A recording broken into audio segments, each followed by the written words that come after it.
44% of all single-family homes are actually done by institutional investors. We need to dig into this. What does this mean, and is it even accurate? All right, let's dig into this. My name is Machek. If you don't know, I'm a real estate agent in Sarasota, Florida, and I'm going to dissect this article and also the other opposition to this article, to the statement that 44% of all single-family homes that were sold in the third quarter 2023 were bought by institutional investors. This article was released on Medium, and this is actually not really correct. So let's go over what they said and then the data that supports the opposite. So to start, they are saying that according to a study by Business Insider, these firms accounted for 44% of purchases of single-family homes compared to independent operations. Now, the first thing I want to ask is, where is this article from Business Insider? Where is the data? Where is the research? That's not being provided. And now further in the article, they just put the icing on the cake. Listen to this. They say, according to a census data analyzed by the National Multifamily Housing Council, 38% of multifamily units were owned by individual investors in 2021, and investors bought 24% of single-family homes sold in 2021. Now, this lobby represents landlords who own multifamily properties. So first of all, this article is starting to say that 44% of all single-family homes, but then they start referencing the multifamily owners. So there's already a discrepancy there. But there is so much more data to support this claim is false. Now, big institutional investors like BlackRock and Invitation Homes are not to blame for the low housing inventory out there. If they were to be buying 44% of all single-family homes, then maybe yes, maybe then they were to blame. But this is not the case at all. But that doesn't mean that they're not contributing to this housing shortage at all. Now, even in Congress, Democratic lawmakers have jumped in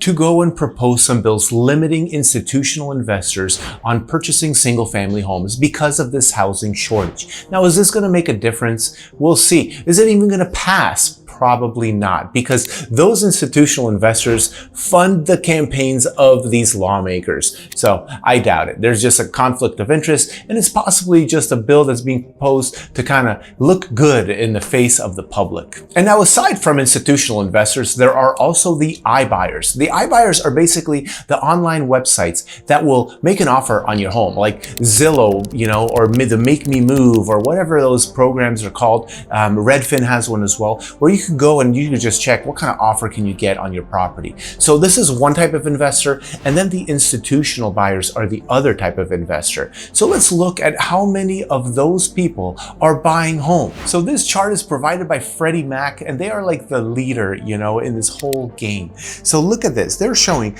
that the iBuyers did spike recently. In the last couple of years, how many homes they're buying did go up. And that is true. I know that some of the sellers that I was talking to ended up selling directly to an iBuyer. And then the institutional investors also went up higher than the iBuyers. But when you just look at these peak numbers, they were at less than 2.5%. So that's 5%. Very far cry from this whole 44% that this Medium article and Business Insider is claiming.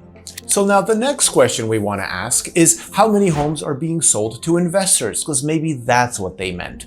And once again, no, that is not right. But let's define a little bit of what an investor is. There are three types of main investors. There's the people that have between 1 and 9 homes. This is just a regular small investor. A mid-sized investor has between 10 and 99 properties. And institutional has 100 properties or more. And let's take a look at this chart right here. This chart, once again provided by Freddie Mac, shows that indeed our number of homes sold to investors in general has gone up. But did it go up a lot? No, in fact, it's trading within a range.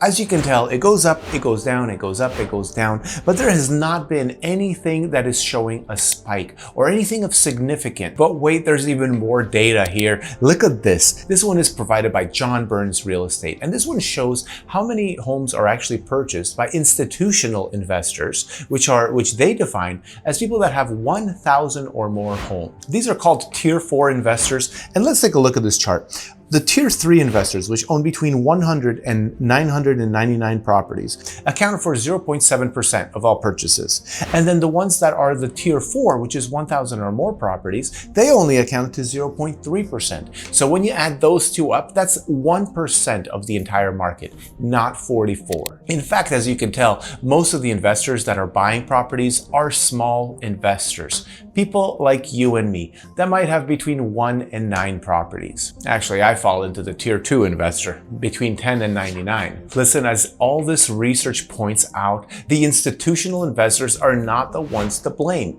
So now you want to ask, who is to blame that we don't have enough homes for sale? Who is to blame for the rising prices and the rising interest rates? Well, the truth of the matter is, it doesn't matter who you blame. If you need a home, just go buy one. That's all you have to do. What are you going to do? Rent and make landlords like myself rich your whole life? And then who are you going to blame after that? Just make the move, buy something. There's no point in waiting. These rates will drop and you eventually should be able to refinance out of your high interest rate mortgage. And if you can't, that's fine. Your mortgage is not going to change except for the taxes and insurance anyway. Listen, thanks for watching. Please subscribe and write any questions you have in the comments. Thanks.